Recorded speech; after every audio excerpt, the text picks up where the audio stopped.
Mga kaabante sa pagdiriwang ng National Deworming Month ngayong Enero, nagsagawa ang Department of Health katuwang ang La Union Medical Center ng isang masiglang deworming activity sa Santa Rita Elementary School sa Agoo. Para sa detalye ng balitang yan, narito ang FYI report ni Andy Villaber.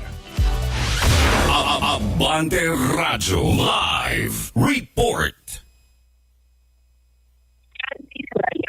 Napurga na ba kayo?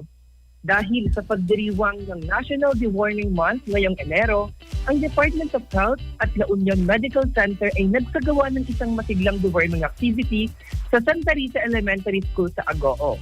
Mahigit 300 mag-aaral mula grade 1 hanggang grade 6 ang lumahok sa nasabing programa na layuning protektahan ang kalusugan ng mga bata laban sa parasitic worm infection. Ang National Deworming Month ay taunang kampanya tuwing Enero at Hulyo na sinasagawa ng DOH upang mabawasan ang soil-transmitted helminthiasis o bulati sa tiyan na karaniwang nakukuha mula sa kontaminadong lupa, pagkain o tubig. Ang mga infeksyon na ito ay maaring magdulot ng kahinaan, anemia, mabagal na paglaki at pagkaantala sa pagkatuto ng isang bata. Sa aktibidad sa Santa Rita Elementary, ang mga mag-aaral ay binigyan ng deworming tablet tulad ng albendazole at mabendazole sa pangangalaga ng mga health workers at guro. Ang mga gamot na ito ay ligtas, libre at epektibo sa pagtuksa ng mga bulate sa sistema ng panunaw ayon sa DOH.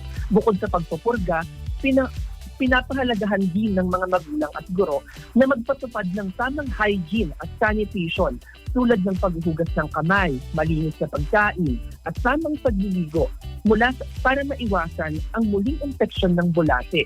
Ang mga ganitong inisyatiba ay bahagi ng mas malawak na kampanya, Oplan Goodbye Bulate, na naglalayong magkaroon ng mas malusog, masigla at handang mag-aaral sa kabataan sa buong bansa.